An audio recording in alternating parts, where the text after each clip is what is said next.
In a world torn between empires and ideologies, two iron-willed men stood on opposite ends of the battlefield of ideas. One, a ruthless dictator forged in the fires of revolution. The other, a flamboyant fascist who dreamed of restoring an ancient empire. But what happens when their ambitions collide, on the streets of Europe, in the shadows of secret treaties, and on the battlefields of a world at war? This is not just a story of Joseph Stalin and Benito Mussolini. This is the story of millions caught in the crossfire of power, a tale of betrayals, unlikely alliances, and the clash between communism and fascism that shaped a century. How did a boy from rural Georgia rise to become one of history's most feared rulers? What did the Italian people think of this distant Soviet titan? And how did their two nations influence each other in a world on the brink of destruction? Grab your seat. History's darkest shadows are calling. Welcome to Stalin, Italy, and the age when the world trembled. Joseph Stalin, born Yosef Vissarionovich Djigashvili in 1878 in Gori, Georgia, grew up in a poor, volatile household. His father was an abusive cobbler, and his mother a devout Orthodox Christian. Stalin's early education at a church school exposed him to both religious doctrine and revolutionary ideas. After enrolling in the Tiflis Theological Seminary, he secretly embraced Marxism and joined the Russian Social Democratic Labor Party.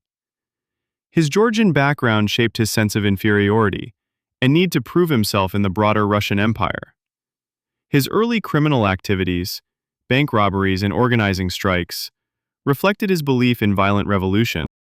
Following Lenin's death in 1924, Stalin skillfully outmaneuvered his rivals.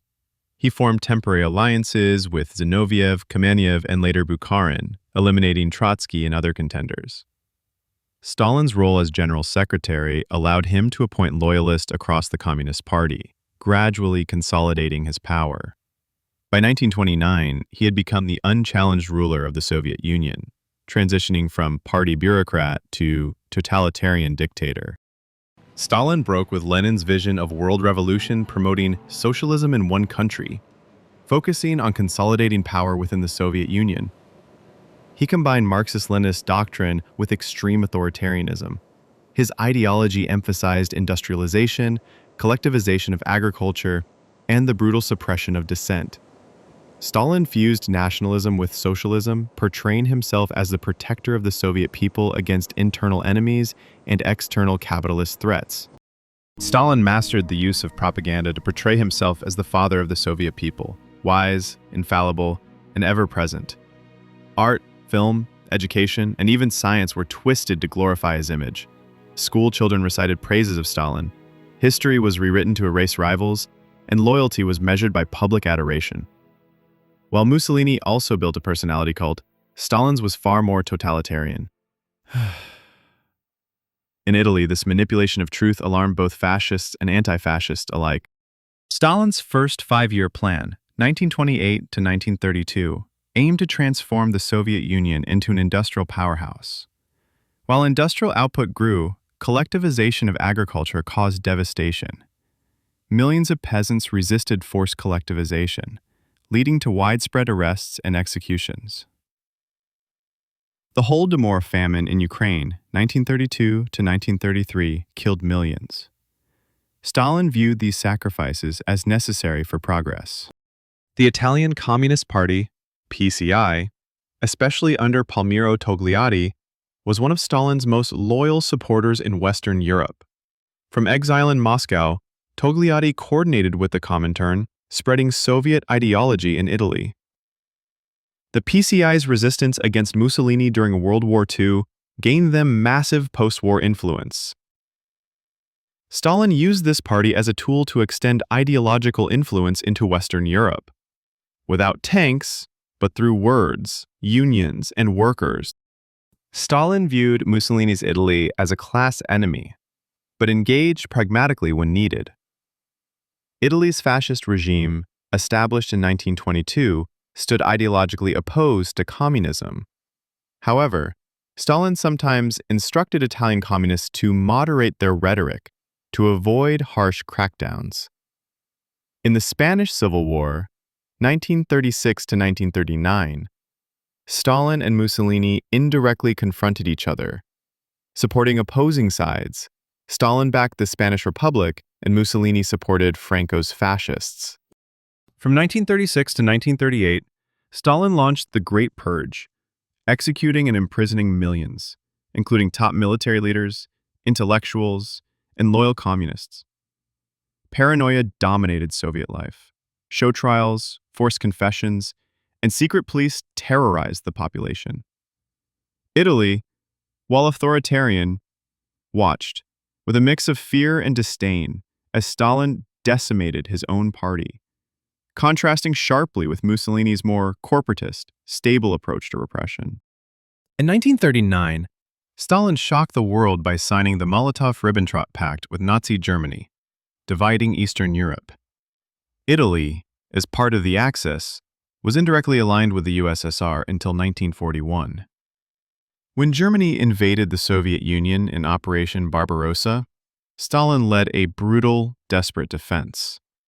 The USSR bore the brunt of Nazi aggression, culminating in the decisive Battle of Stalingrad and the Soviet advance into Eastern Europe. Despite ideological differences, Stalin allied with Britain and the United States against Nazi Germany. He attended the Tehran and Yalta conferences, shaping post-war Europe. While respected as a wartime leader, Western leaders distrusted his intentions. Italy, meanwhile, collapsed under Allied invasion in 1943, and Mussolini was overthrown. Stalin saw this as both a victory against fascism and a step towards Soviet post-war influence. After World War II, Stalin tightened his grip on Eastern Europe, installing communist regimes. The Cold War began as Stalin's ambitions clashed with Western democracy and capitalism. Italy, now a democratic republic, was a key battleground for ideological influence. The Soviet Union funded the Italian Communist Party, PCI, which became one of the largest outside the Eastern Bloc. However, Italy ultimately aligned with the West in NATO. Stalin died in 1953, leaving a complex legacy. Internationally, he was viewed as both a liberator against Nazism and a brutal dictator. In Italy, leftists mourned his death, while conservatives saw it as the end of an era of terror. Over time, global opinion shifted to recognize Stalin's immense human rights abuses. His personality cult collapsed under Khrushchev's denunciations, but his influence on Soviet and global history remained profound. When Mussolini was captured and executed by Italian partisans in April 1945, Stalin responded not with celebration, but with strategic silence. Unlike Hitler's dramatic end, Mussolini's fall represented the people's raw rejection of fascism, something Stalin's regime quietly feared. The brutal nature of Mussolini's demise sent a warning to dictators worldwide. No regime lasts forever. Soviet press covered it with caution, understanding the symbolic power of the people's uprising.